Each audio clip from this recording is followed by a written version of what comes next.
रचना अरोड़ा जी। श्याम जी। राधे राधे श्री हरिवंश। गुरुदेव भगवान आपके चरणों में कोटि कोटि प्रणाम।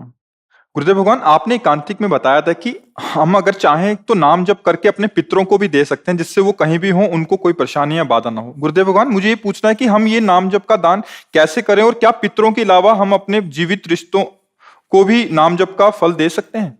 वैसे अगर किसका प्रश्न है, अगर आप हमारी प्रार्थना को समझ पाए तो सब बात बन जाए। जैसे हम मूल में जल चढ़ा देते हैं तो पूरे पेड़ में, टहनी पे, पत्ते पे, सब जगह पहुंच जाता है ना। अगर हम श्री कृष्ण चंद्र जी को अपना भजन अर्पित कर दे तो वो सब जगह जहां चाहो वहां पहुंच जाए। अलग अलग हम ना कि पत्ते में अलग डालें, फूल में अलग डालें। भगवान ने गीता जी में 15वें अध्याय में कहा ऊर्ध्वमूल मधा शाखा। मूल कौन है? ऊर्ध्व, मैं हूं, मैं सबका मूल हूं। तो भगवान को अर्पित करने का मतलब सबका, पितरों का, अन्य रिश्तों का और संपूर्ण जगत का, सबका मंगल हो जाएगा। सबका मंगल होगा तो आपका मंगल अपने आप हो गया। तो भगवान को अर्पित कर दो, काहे को अलग अलग अर्पित करने की सोचो, एक जगह दे दो, सब पहुंच जाएगा।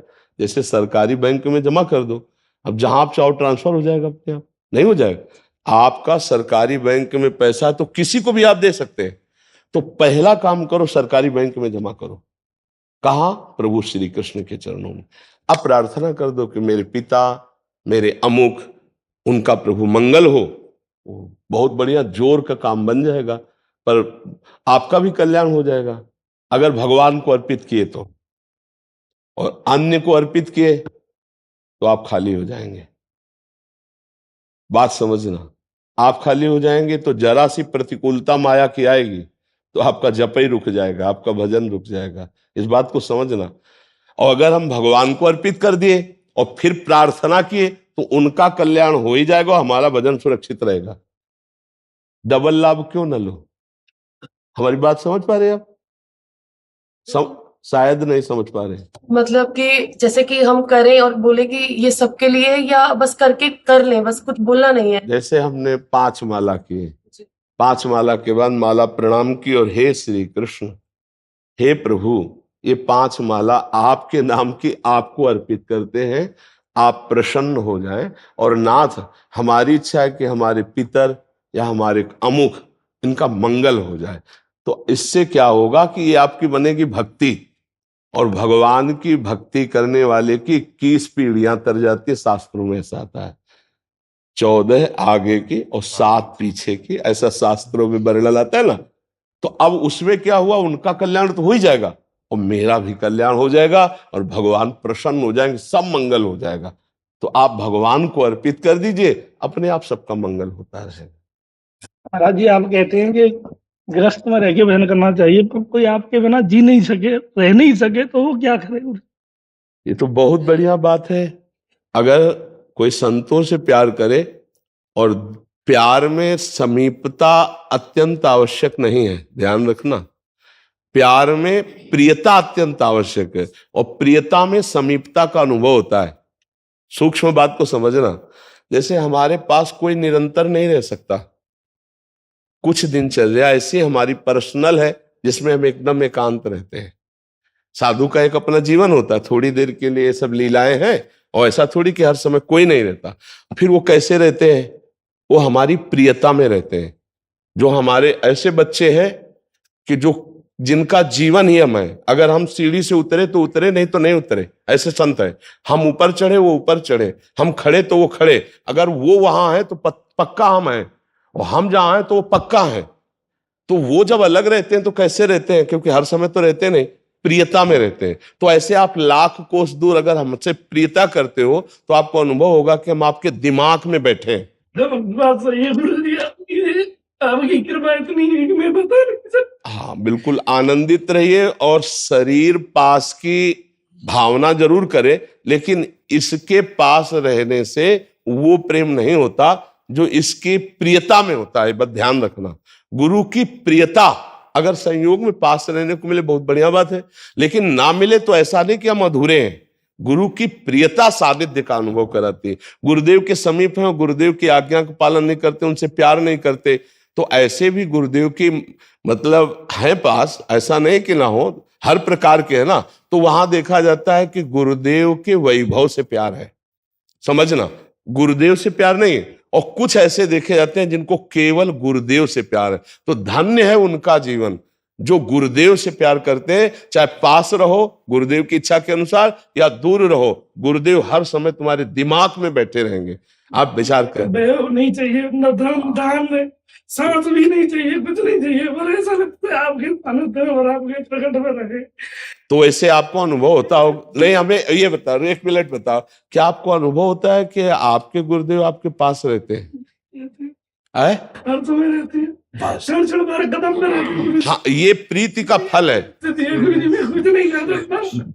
एक तुम्हें हम दोहा सुना के फिर विश्राम करते हैं। अगर हमारे अंदर प्रीति है तो ध्यान रखना, तन मन के बिछुरे नहीं, और चाह बढ़े दिन रैन, और कबों संजोग न मानहि, देखे भरी भरी नैन। ये प्रेम का स्वरूप है। हमें लगता है कि हम इष्ट या गुरुदेव से जब प्यार करते हैं तो हमारे दिमाग में वो बसे रहते हैं।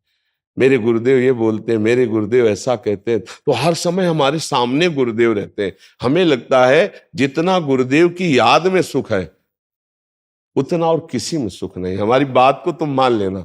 रवि रजक जी दतिया से। श्री हरिवंश श्री गुरुदेव भगवान आपके चरणों में कोटि कोटि प्रणाम। गुरुदेव भगवान, भगवान गीता में कहते हैं कि कर्म करो फल की इच्छा मत करो। महाराज जी, हमने आपको सुना है कि निस्वार्थ कर्म भगवत भजन माना जाता है। जैसे भक्त भगवान का भजन करता है, उसके बदले में वो भगवान से कुछ नहीं मांगता। तो क्या हमें नौकरी व्यापार करने पर स्वेच्छा से हमें जो मिल जाए वही लेना चाहिए, या फिर उचित मांग रखना चाहिए? अब जीव को इतना विवेक नहीं है तो भगवान से मांग करता है। नहीं तो जैसे माता से हमने कभी मांग नहीं कि वो पहले से पहले बाल भोग की व्यवस्था, राजभोग की व्यवस्था, जब हमें ज्ञान ही नहीं था, मांगने लायक नहीं थे, हमारा भरण पोषण किया ना। तो अनंत वात्सल्य समुद्र भगवान के एक अंश से समस्त जगत की माताओं में वात्सल्य है। वो वात्सल्य सिंधु सर्वज्ञ है, सर्वत्र है, और सर्वभूतों को प्यार करने वाले हैं। सम्मम प्रिय सम्मम उपजाए। भला उनसे मांगने की जरूरत क्या है? वो जानते नहीं है क्या? पर हम अभी शरणागत नहीं हुए। जब तक अंदर से शरणागति का मतलब है तनुवांग मनोभी रमलई सोहम तविवाश्रिता, शरीर से, मन से, वाणी से और स्वयं से भगवान को अर्पित नहीं हुआ जाता, तब तक उसके ऊपर शुभ और अशुभ कर्मों का जो विधान है वो लागू रहता है। अवश्य में भोक्तव्यम कृतम कर्म शुभाशुभम। अब जैसा करोगे वैसे भोगने पड़ेंगे। कभी कभी सुख के अवसर आते हैं शुभ कर्म से, कभी कभी दुख के अवसर आते हैं। उनको सहते हुए संसार यात्रा में हर प्राणी बहता हुआ चला जा रहा है। रुका कौन? जो मामे वे प्रपद्यंते माया में ताम तरंति थे, जो भगवान की शरण में हो गया। तो अगर हम भगवान की शरणागति की तरफ बढ़ रहे हैं तो मुझे मांगने की जरूरत क्या? क्या मेरे प्रभु के वचनों पर विश्वास नहीं? वो कह रहे हैं अनन्यस चिंतयन्तो माम ये जना परिपासते तेषाम नित्याभियुक्ता नाम योगक्षेमम भाम्यहम्। अप्राप्ति की प्राप्ति कराना और प्राप्ति की रक्षा करना, ये योग और क्षेम है। जब भगवान कह रहे हैं मैं तुझे अप्राप्ति की प्राप्ति करा दूंगा, और जो तुम्हारे पास है संपत्ति भागवतिक लौकिक, उसकी मैं रक्षा करूंगा, अब मैं क्यों मांगू? यथा लाभ संतोष सदा काहू सो कछ न चाहूंगो। मेहनत कर रहे हैं, धर्म पूर्वक कमा रहे हैं, और परिवार रूपी भगवान की सेवा कर रहे हैं, और उसे भी भगवान को समर्पित कर रहे हैं। अगर मांगना नहीं हमारे हृदय में रुक रहा तो हम फिर मांग कर छूट दे दें। नहीं महाराज जी, अभी 1 साल से तो मैं ऐसा ही कर रहा हूँ। मैंने किसी से कुछ नहीं मांगता हूँ, जो स्वेच्छा से मिल जाता है वही लेता हूँ। पर फिर अभी हम कह रहे जैसे कभी किसी को भगवान से मांगना ही पड़े, नहीं धैर्य रहा तो हम मांग सकते हैं, क्योंकि भगवान ने 4 को भक्त कहा है, आर्त, अर्थार्थी, जिज्ञासु और ज्ञानी। आर्त संकट निवृत्ति के लिए भगवान को पुकारना, अर्थार्थी धन संपत्ति अपनी कामना की पूर्ति के लिए, जिज्ञासु भगवान को जानने के लिए, ज्ञानी जो भगवान में एकात्म भाव को प्राप्त हो चुका है। भगवान ने 4 को उदार कहा है। भगवान से हम मांगे पर छूट दे दें, प्रभु हमारी ऐसी कामना है, आपको उचित लगे तो पूर्ण कर देना, अगर आपको उचित न लगे तो मैं 1000 बार मांगू फिर भी पूर्ण मत करना। तो मंगल भवन है, वो जो करेंगे वो मंगल करेंगे, विश्वास रखे। अगर हम केवल कामना पूर्ति से ही भगवान को मानेंगे अपना, तो कामना की अपूर्ति होने पर हमारे अंदर नास्तिकता आ जाएगी। इसका नाम मृत्युलोक है। कोई प्रियजनों का बिछोह हो जाना, कोई हमारी कामना की पूर्ति ना होना, कोई भारी विपत्ति आ जाना, इसको हम भगवान से न जोड़ें। ये हमारा कोई कर्म है जिसका मार्जन करवाया जा रहा है, पवित्र किया जा रहा है। तो भक्ति में भगवान से मांगे पर हठ न करें। भगवान वही करेंगे जिससे तुम्हारा मंगल होगा। हो सकता है विपत्ति और दुख और अपमान देकर वो पूर्ण रूप से तुम्हें अपनाना चाहते हैं, तो ऐसे बना रहे। जो एकदम सत्संग नहीं सुनते, संसारी हैं, तो थोड़ा सा भक्ति करते हैं फिर भगवान के प्रति नास्तिकता कर लेते हैं। जैसे कई ऐसे आए हैं कि हमारा तो पुत्र मर गया तो भगवान से अश्रद्धा हो गई। तो तुम किस लोक में तुम्हें पता नहीं है? इसका नाम मृत्यु लोक है। तो कब किसकी होगी कोई पक्का नहीं है। हमें पक्का नहीं है, वहां तो पक्का है, वो तो पक्का है, लेकिन मुझे पता नहीं ना कब हो जाए। तो हमको तैयार रहना चाहिए, अपने स्वजन संबंधी और अपने लिए भी। यहाँ कभी भी कोई बिछुड़ सकता है, किसी भी सेकंड कुछ भी हो सकता है। ये काल का कसाईवाड़ा है, काल सबको काटेगा। उसकी गड़ासे को कोई जानता नहीं। दिल फेल हो गया, कैंसर हो गया, एक्सीडेंट हो गया, कुछ भी हो गया, यहाँ होगा। इसे भक्ति से मत जोड़िए। उसकी आयु जिस तरह से पूर्ण होकर नष्ट होना है शरीर को, वो वैसे ही नष्ट होगा। भक्त को बहुत विवेकवान होना चाहिए। वो छोटे मोटे राग में फंसकर कहीं भगवान को न छोड़ दे, उनका भजन न छोड़ दे, छोटी मोटी कामनाओं को लेकर कहीं भगवान से विमुख ना हो जाए, इसमें सावधान रहना चाहिए। आप समझ पा रहे हैं? हाँ, श्री जी के बल से और महाराज जी आपके बल से ऐसा ही हो रहा है कि अभी कोई मांग नहीं रखी जा रही 1 साल। हाँ, कोई बात नहीं है, भगवान जो मिल जाए वो मिल जाए। हाँ, भगवान की बड़ी कृपा है। यदि ऐसा है, धीरे धीरे देखो, आज का सत्संग सुना हो अगर, तो प्रारंभ यहीं से था कि इच्छा से ही जीव बंध गया है, और इच्छा का त्याग करके ही वो मुक्त हो जाएगा। कोई इच्छा न रह जाए अभी, न सद न असद, तो अभी जीवन मुक्त है। जाहि न चाही कबहु कछु, तुम सन सहज स्नेह, बसो निरंतर तासुर, सो राउर निजगे। ये चाह, ये इच्छा ही हमें भगवान से विमुख किए। अगर ये इच्छाएं नष्ट हो जाए तो अभी भगवत साक्षात्कार हो जाए। ये इच्छा सकल कामनाहीन जे ते राम भगत रसलीन। जिसकी कोई कामना नहीं, वही भगवान की प्रेम भक्ति में डूब जाता है, और यही जीवन का परम लाभ है। और जब भगवान मिल गए तो फिर रह क्या गया, सब कुछ अपना हो जाता है नहीं? हाँ, एक दिन सुदामा को था कि भोजन नहीं मिलता था, और जब भगवान की कृपा दृष्टि हुई तो जैसी सुदामापुरी की रचना थी ना, वो ठीक द्वारिकापुरी जैसी ही थी। भगवान से वैभव कम नहीं था सुदामापुरी का, ऐसा भगवान ने पूरी की पूरी बना दी, है नहीं? तो हमारे प्रभु ने एक पलक झपकने के समय में अनंत ब्रह्मांडों का सृजन कर दिया। ऐसे प्रभु जब मिल गए तब क्या बाकी रह जाए। इसलिए खूब नाम जप करो, और जोई जोई प्यारो करे, सोई मोहि भावे। जैसे मुझे प्रभु रखे वैसे मैं राजी रहना सीख जाऊं, तो बहुत बड़े महात्मा हो जाओगे गृहस्थी में रहते हुए। गृहस्थी में, हाँ, महात्मा किसे कहते हैं? जिसकी निरंतर चित्तवृत्ति भगवान में लगी रहती है, कोई कामना नहीं, वही महात्मा है। हाँ, जो सकल कामनाहीन, ये महात्मा की पहचान है। देखो, विभीषण जी कोई भेष नहीं था, लेकिन भगवान ने कहा तुम सारीखे संत प्रिय मोरे, धरो देह नहीं आन। भगवान ने विभीषण जी को संत कहा, क्योंकि रात दिन भगवान का नाम जप करते हुए भगवान के आश्रित थे। लंका जैसी निशाचरी वातावरण में वो भक्ति कर रहे थे। कितनी कठिन बात है, जहां मतलब कहीं भी रामकृष्ण हरि का नाम नहीं, जहां घोर पापाचरण हो रहे हैं, ऐसों के बीच में रह के भजन कर लिया विभीषण जी ने। तभी कहा कि तुम सारीखे संत प्रिय मोरे, धरो देह ले। हाँ, शिवानंद सहाय जी। महाराज जी, आपके चरणों में कोटि कोटि प्रणाम। महाराज जी, अहंकार भाव तथा लोक प्रशंसा की कामना कम नहीं हो रही। महाराज जी कृपा मार्गदर्शन। किसी महापुरुष के चरणों का आश्रय प्रगट में लेकर के जब तक उनकी अधीनता नहीं स्वीकार की जाती, तब तक अहंकार का मर्दन नहीं होता।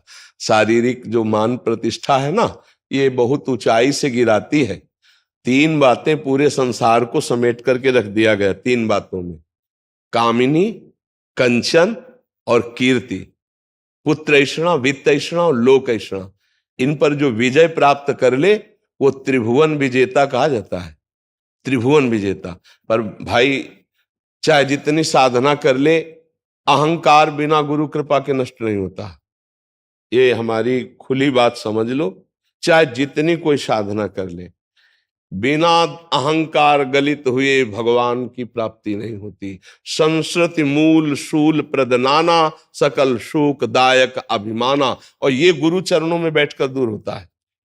जब तक गुरु चरणों का आश्रय नहीं हो, गुरु की कृपा नहीं, तब तक सब साधन होंगे पर मूढ़ता बनी रहेगी। क्योंकि अहंकार विमूढ़ आत्मा करता हमिति मन्यते। ये जाएगा तिनकी संगति रहत जात कुल मद समनन सही। समस्त अहंकार का नाश गुरु चरणों के प्रताप से हो जाए। फिर ये अनुभव होता है कि गुरु कृपा से नाम जप हो रहा है, गुरु कृपा से हमारा ज्ञान बढ़ रहा है, गुरु कृपा से हमें आनंद आ रहा है। हर बात में गुरु कृपा होती, हरि कृपा होती, तो अहंकार मिटिया मेट हो जाता है। बिना गुरु कृपा के अहंकार नष्ट नहीं होता, चाहे जो कुछ कर लो। जैसे 10 वर्ष फलाहार रहे तो आपका अहंकार पुष्ट हो गया, मैंने 10 वर्ष मैं ये मैं। अब वो कैसे नष्ट हो? गुरु कृपा से नष्ट होता है। जहां गुरुदेव की चरण रज लगी और उनकी फटकार, दो बातें हैं। अव्यक्त भगवान का आश्रय ले लो, डांटने नहीं आएंगे, लेकिन गुरु चरणों में जब बैठा जाता है ना, तब उनकी हमारे वहीं प्रार होता है जहां हम कमजोर होते हैं, वहीं गुरु हमें मजबूत करते हैं। बिना गुरु चरणों का आश्रय, बिना गुरु की डांट लगे, अहंकार का नाश नहीं होता। अहंकार का समन गुरु चरणों में होता है। ऐसा हमारे हृदय का अनुभव और ऐसा शास्त्रों का भी आदेश है। बिना गुरु कृपा के अहम गलित नहीं होता है। क्यों, आपका अनुभव कैसा है? इस बात में आपको कोई संशय है? बिल्कुल नहीं जी। गुरु एक और प्रश्न था जी। मेरा मन सदैव भटकते रहता है, ये सबका भटकता है। जब करने भी बैठते हैं जी तो कहीं कहीं हो जाता है और नतीजा।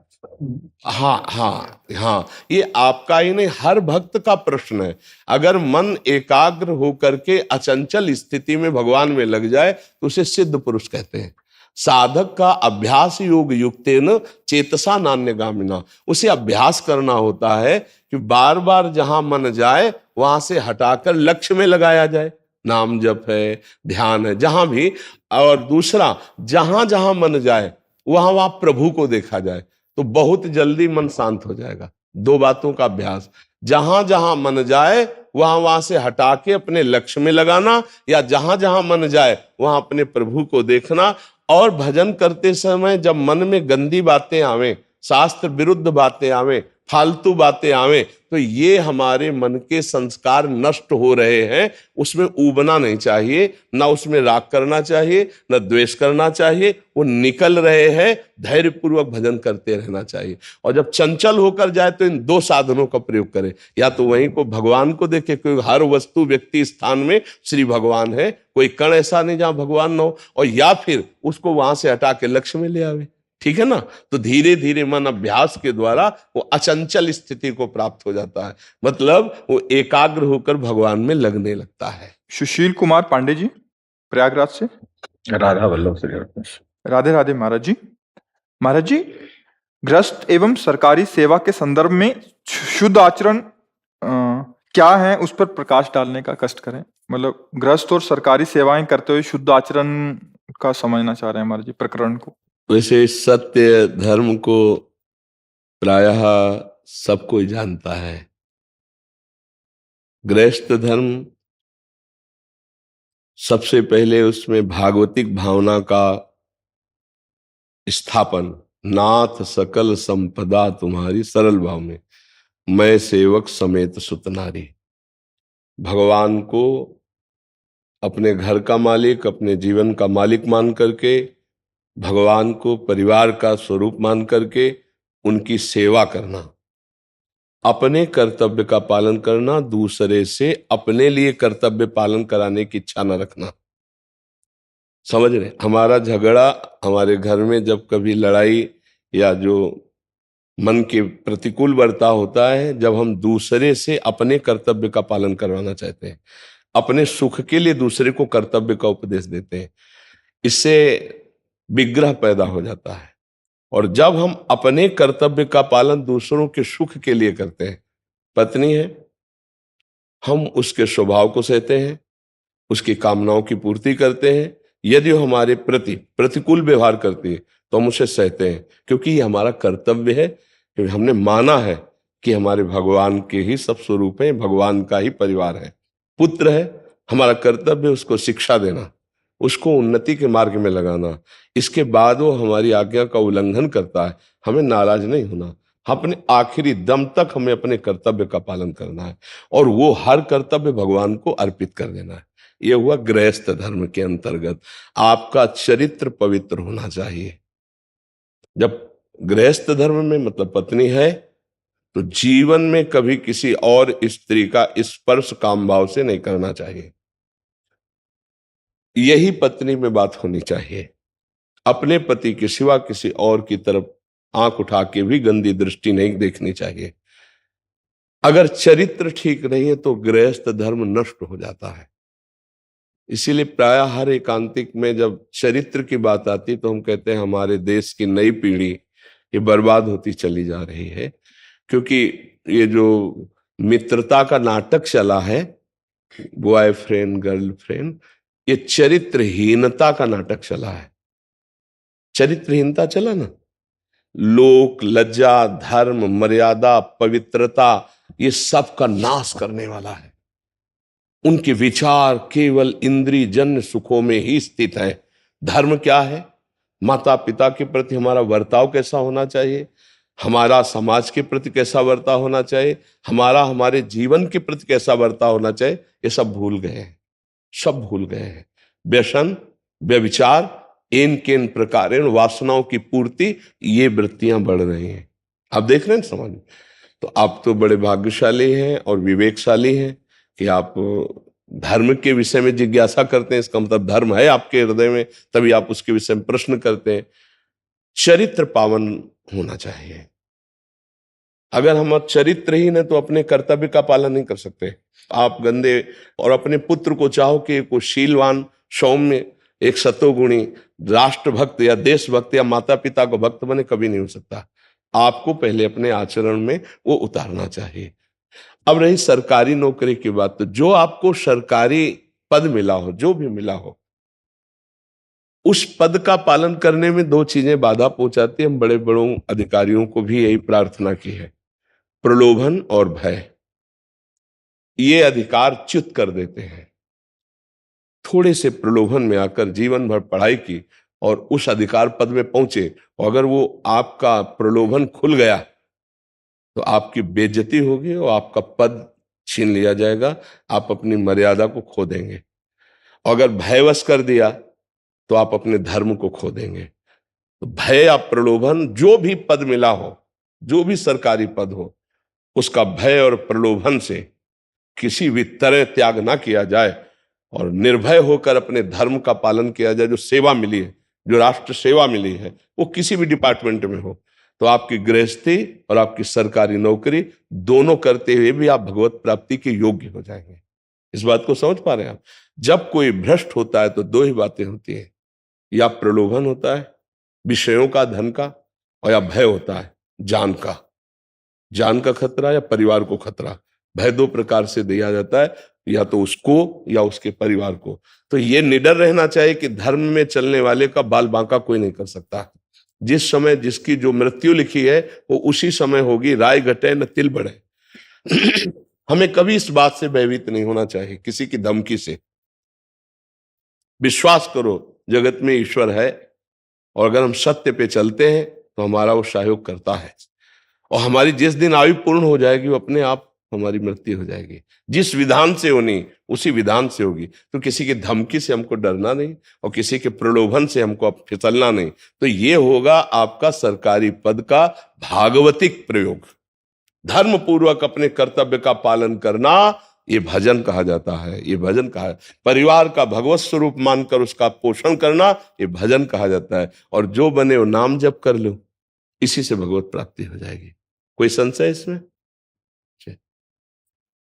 सुनीता प्रसाद जी। हरिवंश जी। राधे राधे महाराज जी। महाराज जी, किन्हीं संत जन की वाणी से सुना था कि भक्त के वश में है भगवान, और कहीं सुना कि कर्म गति टारे नहीं टरे। महाराज जी, इन दोनों में तो कर्म गति उनकी टारे नहीं टरती जो भगवान से अपनापन नहीं किए हुए हैं। अगर भगवान की शरण में है तो भगवान स्पष्ट कह रहे हैं, सर्वधर्मान परित्यज्य मामेकम शरणम व्रज, अहम त्वाम सर्व शब्द है। ये नहीं कह रहे कि आपके क्रियमाण नष्ट कर देंगे या संचित नष्ट कर देंगे, आपको प्रारब्ध भोगना पड़ेगा। भगवान यहाँ कह रहे हैं, अहम त्वाम सर्व पापेभ्यो मोक्षयिष्यामि मा शुचा। कोई भी कर्म बंधन भगवान के शरणागत के भक्त के ऊपर लागू नहीं होता। भगवान हर कर्म बंधन को छिन्न भिन्न कर देते हैं।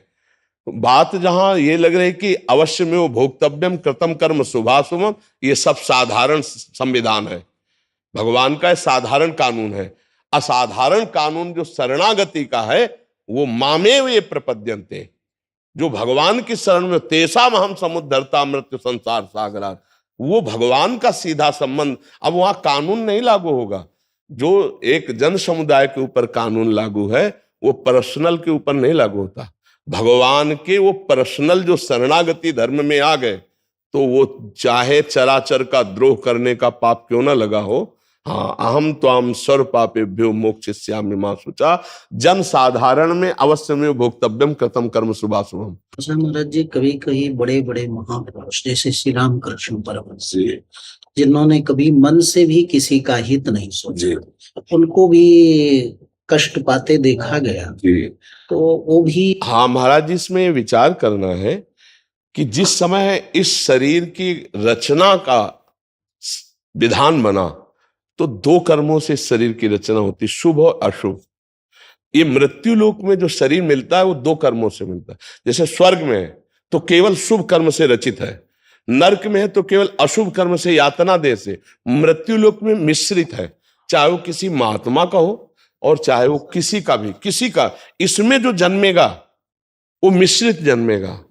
एक महापुरुष ने सैकड़ों महापुरुषों के ऐसे उदाहरण हमें देखने को मिले हैं जो बहुत उच्च अवस्था में, ब्रह्मलीन अवस्था में है, गंगा किनारे, पर बहुत ही शरीर की दयनीय स्थिति देखी गई। कीड़े पड़ गए हैं या पीठ में बहुत घाव है, बहुत कष्ट पर देखा गया।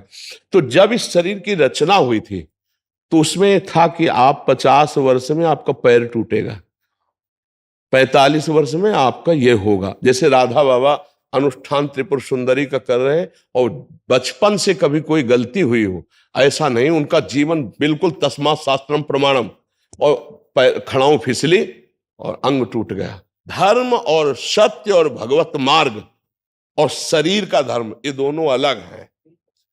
ये चेतना शरणागति की है, भगवान के भजन की है, और ये पूर्व जन्म का कर्म का प्रताप है। तो जो आपने जैसे प्रश्न किया था कि कर्म का भोग, तो ये है भगवत कृपा, ये तुम्हारे सामने रखी है। कष्ट होता है, पर जैसे 100 ग्राम कष्ट हो 1 किलो आनंद हो, तो 900 ग्राम ऊपर भारी है ला।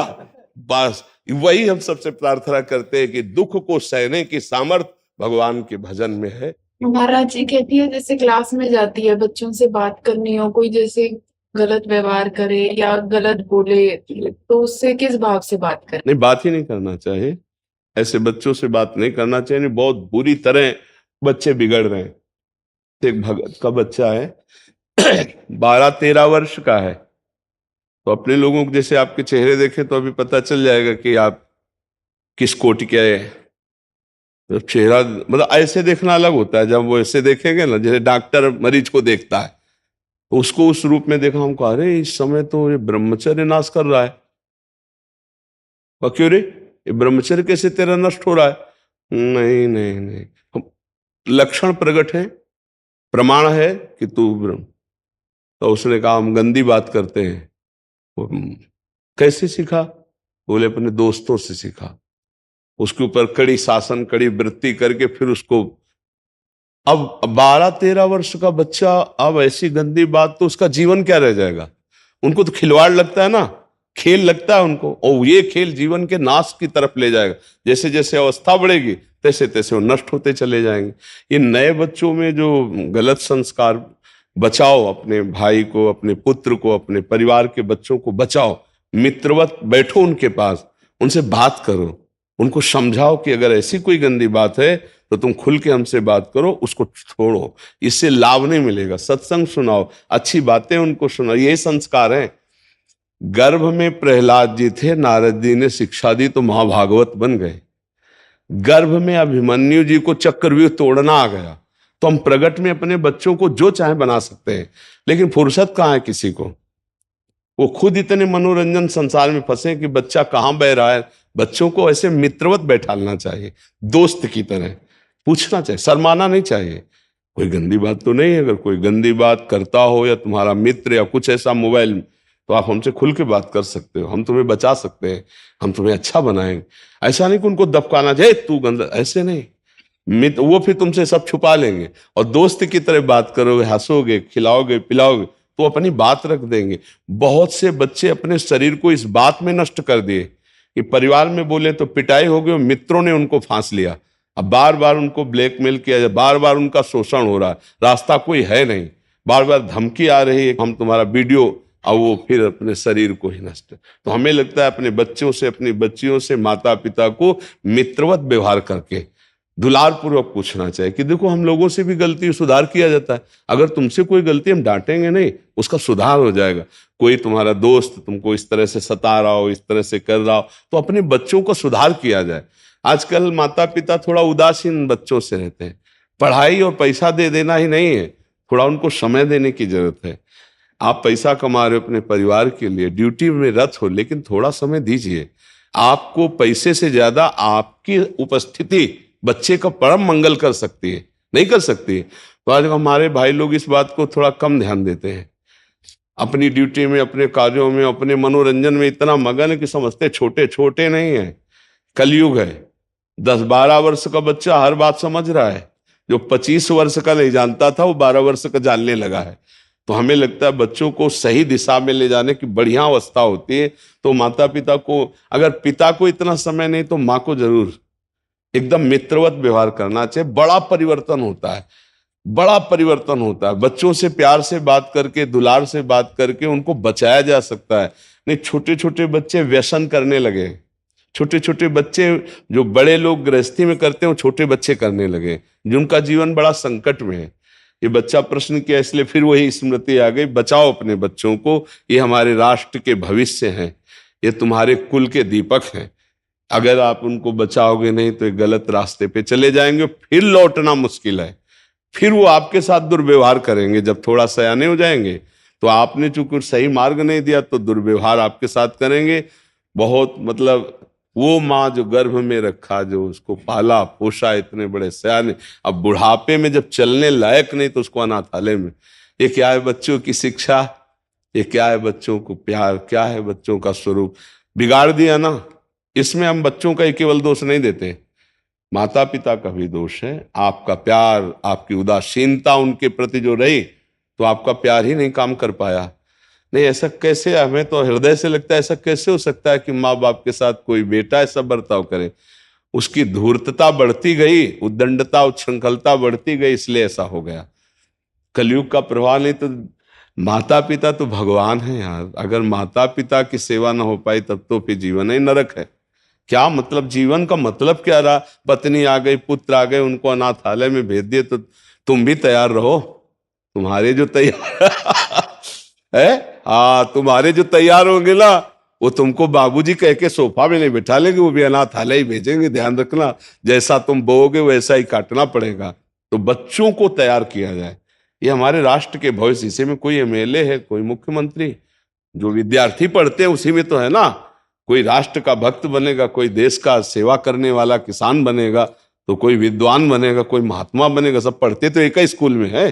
मतलब हम लोग भी तो स्कूल में पढ़े ना, राष्ट्रपति भी जो है वो भी स्कूल में ही पढ़े, तो उसी स्कूल से निकलते हैं। कोई राष्ट्रभक्त निकलता है, कोई भगवान का भक्त निकलता है, कोई देश को संभालने वाला, तो कोई देश को बिगाड़ने वाला, उन्हीं में सब बनते हैं। तो हमें माता पिता से प्रार्थना है, क्योंकि ये लाखों के पास जाएगा यूट्यूब में, कि वो अपने अपने बच्चों को दोस्त की तरह बैठाल कर उनकी समस्याओं को समझें और उनको गलत रास्ते से बचाएं। तो तुम्हारा भी मंगल होगा और राष्ट्र का भी मंगल होगा और उस बच्चे का भी मंगल हो जाएगा। नवा महाभागा आत्मविद्या विशारदा, ये नव योगेश्वरों के लिए आत्मविद्या विशारदा। ये अपने आप से अपने आप का बोध अपने आप हो जाएगा, वह नाम जप करता रहे। जो हमारा स्वरूप है उसको जो भूल करके हम देह भाव को प्राप्त हुए हैं, इस भ्रम को केवल वेदांत विद्या के द्वारा नहीं मिटाया जा सकता। चाहे जितना श्रवण कर ले और चाहे जितना प्रवचन कर ले, नायमात्मा प्रवचनेन लभ्या बहुदास। श्री रामानुजाचार्य जी इसीलिए कहते हैं यमेवस वृणुते तेन लभ्य, यम जीवम एस परमात्मा वृणुते। जी, तो कम वृणुते किसको वर्ण करते हैं? प्रियतम एव ही आत्मीयो वर्णयो भवति। जी, जो अत्यंत प्रियतम होता है जी, उसी को भगवान वर्ण करते हैं। और ये प्रियतम प्रियता नाम से प्राप्त होती है। भगवान नाम और नामी अभेद है, फिर भी भेद है। नाम स्वामी है और नामी सेवक है। जहां नाम विराजमान होता है वहीं नामी को प्रकाशित पाया गया। नाम के द्वारा ही नामी का परिचय है। इसलिए यद्यपि को बड़ छोट कहत अपराधु, पर नाम ऐसा महामहिम है कि भगवान सबके हृदय में विराजमान है, लेकिन सब दीन दुखी और मायाकृत आकर्षणों में फंसकर दुर्गति को प्राप्त हो रहे हैं। भगवान है, लेकिन नाम जिसकी जिह्वा पे आ गया, अब उसकी दुर्गति नहीं हो सकती। उनको छुप के त्रिगुण माया के पर्दे में बैठने नहीं देगा नाम। उनको हृदय मंदिर में प्रकाशित होना पड़ेगा, जिसकी जिह्वा पे नाम है। इसलिए सर्वोपरि भगवत प्रीति प्रदान करने वाला साधन और साध्य नाम है। हमारी वाणी जी में वर्णन करते हैं जो रसिक आचार्य महापुरुष हैं कि प्रेम मूल यह नाम है, प्रेमी रसिक जपत यह नाम, तो प्रेम मगन निज बन विश्राम, श्री हरिवंश जहां रहे, प्रेम प्रवाह परे जन सोई, तब क्यों लोक वेद सुधि होई, जब हरिवंश कृपा करी। जब नाम का निरंतर नाम श्वास दो बिलक चलत है, इनको भेद न मोह को भावे, श्वास ही नाम नाम ही श्वासा, नाम श्वास को भेद मिटावे। तो रोम रोम जब रग रग बोले, नाम जापक के सेवक बनते हुए पाए गए अखिल कोटि ब्रह्मांडों के स्वामी। नाम जापकों के ऐसी महिमा किसी और साधन में नहीं देखी गई। भगवान अपनी भगवत्ता भूलकर अपने नाम जापक प्रेमियों के सेवक बन करके दिखाई दिए। बहुत से ऐसे चरित्र महापुरुषों के हैं जिनमें भगवान सेवकाई करते हुए पाए गए। इसलिए यह कलिकाल मलायतन मन कर देख विचार, श्री रघुनाथ नाम बिन नाहि न आन आधार। अगर नाम जप नहीं है जीवन में और सब कुछ है, मन विश्राम को प्राप्त नहीं होगा। निरंतर चिंतन नाम जप से भगवदाकार वृत्ति तन्मयाहा स्थिति अव्यावृत भजनाथ से ही हो सकती है। तद स्मरणेन परम व्याकुल थे। त्रिभुवन की राज्य लक्ष्मी देने पर भी जो आधे पल के लिए अपने प्रभु को विस्मरण ना करे, वो जीत गया। जी, इसलिए रामानुजाचार्य जी भी कहते हैं तैल धारावत विच्छिन्न स्मृति संतान रूपा भक्ति। हाँ, तैल धारावत निरंतर। मतलब जीवन का सार ये पाया गया, सब साधन मार्ग से जैसे चलते हैं ना। हाँ, संसार का विस्मरण अत्यंत आवश्यक है, और तभी होगा जब उधर आकर्षण होगा। तो नाम क्या करता है महाराज जी, जीव के जीवत्व का विस्मरण कराकर ईश के ईश्वत्व का विस्मरण कराकर दोनों को लीला में उतार देता है। नाम का कहीं सखा बन गए प्रभु, कहीं प्रियतम पति बन गए कांत भाव, कहीं दास्य भाव स्वामी बन गए। नहीं, तो ये जो नाम की महिमा है, इसके आगे अब हमें कुछ सूझता नहीं है।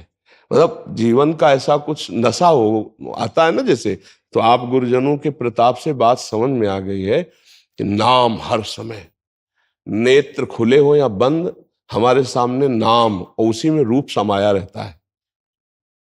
देखिए रूप नाम आधीना। रूप का प्रकाश जो नाम करता है ना, वो त्रिभुवन में कहीं नहीं है। जो नाम में है रूप, वो त्रिभुवन में कहीं नहीं। और नाम सब बराबर है। महाराज जी, गुरु प्रदत्त नाम, हाँ, गुरुमुख नाम, उसी की महिमा है। जो गुरु जी ने हमें नाम दे दिया, बस उस नाम की महिमा है। और वो निरंतर चलना चाहिए, बस शर्त ये है निरंतर चलना चाहिए। सोवत हु रसना रटे राधा कृष्ण सुनाम, जागृत स्वप्न सुसुप्ति स्फुरत में राधा पदाब्ज छटा, वैकुंठे नरकेथवा मम गतिर नान्यास्तु राधाम बिना। अपने इष्ट में ऐसी अनन्यता हो जाए तो जागृत स्वप्न सुसुप्ति तीनों अवस्थाओं का बाध होकर के भगवदाकार स्थिति, वो जग रहा है तो प्रभु में, वो सुषुप्ति में तो प्रभु में, स्वप्न में तो प्रभु में, त्रिगुणातीत अवस्था नाम प्रदान कर देता है। नाम, अब चाहे वो प्रणव जपे, राम जपे, कृष्ण जपे, हरि जपे, जो गुरु ने दिया है। जैसे अब अपना तो जीवन धन राधा नाम है, राधा राधा राधा, बस ये इससे इसके आगे मतलब, क्योंकि जो जहां होता है वहां की महिमा प्रकाशित होती है। जब हमारे हरि है ना, वो भी राधा नाम, मुरली में राधा उच्चारण करते हैं। हरि रसना राधा राधा रट, प्रियता का है भाव। ये था माम प्रपद्यन्ते तास्ततो भजाम में हम। यदि आप अश्रु प्रवाह करते हुए कृष्ण कृष्ण बोलेंगे तो कृष्ण अश्रु प्रवाह करते हुए आपका चिंतन करेंगे। एक बार युधिष्ठिर जी महाराज युद्ध क्षेत्र में भगवान श्री कृष्णचंद्र जी के शिविर में किसी सलाह के लिए गए तो देखा पद्मासन लगाकर ध्यानस्थ थे। तो उनको आश्चर्य हुआ कि सारा जगत तो इनका ध्यान करता है, ये किनका ध्यान कर रहे हैं। तो वो जिस प्रश्न के लिए गए थे वो तो गौड़ हो गया। मुख्य प्रश्न ये हो गया कि प्रभु किसका ध्यान कर रहे हैं, और पुलकित हो रहे हैं, गदगद अश्रु प्रवाह हो रहा प्रभु का। तो जब प्रभु बाह्य दशा को आए तो देखा युधिष्ठिर तो शांत है। युधिष्ठिर जी ने कहा, प्रभु मैं बहुत देर से आपको देख रहा हूं, आपके अश्रु प्रवाह हो रहे हैं, आप ध्यानस्थ हैं।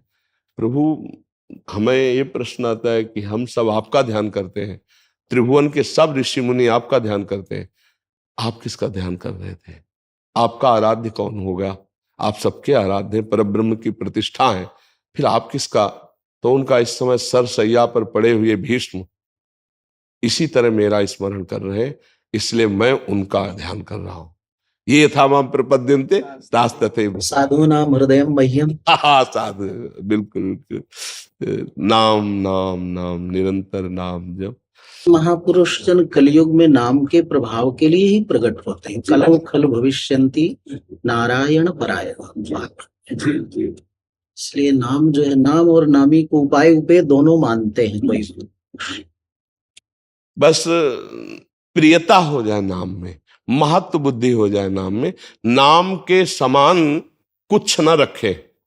जैसे त्रिभुवन की सारी संपत्ति, वैभव, सिद्धियां, और यहां तक कि नामी प्रभु के आ जाने पर भी नाम का विस्मरण नहीं होना चाहिए। नामी प्रभु के आ जाने पर भी हम महापुरुषों की बात कह रहे हैं तो उन्होंने कहा कि नामी प्रभु के आ जाने पर भी नाम का विस्मरण न हो, क्योंकि जिसके प्रभाव से वो आए हैं वो टिके रहेंगे, फिर नाम न छूटने पावे। नाम डोरी पतंगो यथा त्वाम अनुभ्राम में माना। हाँ, नाम जो है वो डोरी और प्रभु पतंग, रूप पतंग है। जैसे डोरी खींचो वैसे ही रूप नजदीक आता जाएगा, पतंग नजदीक आती जाएगी। खूब निरंतर नाम, और जो नाम जापक हो लीला गायन तो करेगा ही, और लीला श्रवण करेगा ही। और जो लीला गायन, लीला श्रवण, नाम जप करता है वो ठाकुर सेवा तो करेगा ही। सेवा के बिना उसका तन निर्वाण नहीं हो सकता ना। तो सेवा करेगा तो मानसिक स्थिति में सेवा में पहुंच ही जाएगा। प्रगट सेवा मानसिक सेवा में पहुंचाती है। वो नित्य प्रति क्षण अपने आराध्य देव की समीपता प्राप्त कर लेता है। छिन छिन बिहरत संग, छिन छिन निरखत प्रेम भरी, छिन जस कहत अभंग। ये है जो कृपा हरिवंश की। प्रतिपल आराध्य देव मानस पटल पर नेत्रों में छाए रहते हैं। जब नाम जप का एक तार स्वरूप प्रकट होता है, अव्यावृत भजनात् अखंड भजन, तो नयनन पी मूर्ति बसै तेहिरस राय समाय। ये लक्षण सुन प्रेम के और न कछु सुहाय, और न कछु सुहाय फिरे अपने रसमा तो, कुटुम देहते जाए छूट सब ही विधि नातो। जहां जहां पिय की बात सुने खोजत तिन गैनन, मेरे प्रीतम की कोई बात सुना दे। है मच्चित्ता मदगत प्राणा बोधयंता परस्परम कथयन्ति च माम नित्यम तुष्यन्ति च तेषाम सतत युक्तानाम भजताम प्रीति पूर्वकम ददामि बुद्धि योगम तेन माम। वो बुद्धि योग प्राप्त महापुरुष जो है वो निरंतर भगवत साक्षात्कार की स्थिति में रहता है। हर समय भगवान उसके नेत्रों में बसे रहते हैं। रूप छके घूमत रहे तन को तनिक न भान, बस नाम। इसीलिए जो भाईजन आते हैं सबसे कहते हैं देखो नाम जप करने के लिए अगर आप मदिरा पान करोगे, मांस खाओगे, व्यभिचार करोगे तो आप नाम जप नहीं कर सकते। पापवंत कर सहज सुभाऊ भजन मूर्ते भव। तो ये छोड़ो और नाम जप करो, देखो हर दुख मिट जाएगा। क्योंकि दुख प्राप्त ही होता अशुभ कर्म से है। और जब नाम जप करोगे, नाम कीर्तन करोगे तो नाम संकीर्तनम यस्य सर्व पाप प्रणाशनम, जो दुख की जड़ है अशुभ कर्म वो सब भस्म हो जाएंगे। और नवीन इसलिए नहीं होंगे कि नाम रूपी पहरेदार अशुभ कर्म होने नहीं देगा। नाम पहारू दिवस लिए, जो रात दिन नाम जप करते ना तो ये नाम पहरेदार है, ये गलत होने नहीं देगा। नाम चल रहा होगा तो गलत सोचोगे भी तो जलन पैदा कर देगा और वो आपको गलत जाने नहीं देगा। इसलिए जीवन का सबका परम सुख का संविधान नाम है। यज्ञानाम जप यज्ञोस्मि, इसीलिए भगवान स्वयं कह रहे हैं। बड़ी बड़ी यज्ञों से जो बात नहीं बनती वो नाम रूपी महान जप यज्ञ से हो जाता है। खूब नाम, जब हृदय में नाम निरंतर चलने लगता है तो उपासक को परमानंद की स्वयं अनुभूति होने लगती है। पर नाम में मन नहीं लगता, नाम में मन जबरदस्ती लगाना पड़ता है, सरल दिखता है। हाँ, इसीलिए एक संत भगवान पधारे थे, उन्होंने बहुत सच्चे हृदय से बात की थी।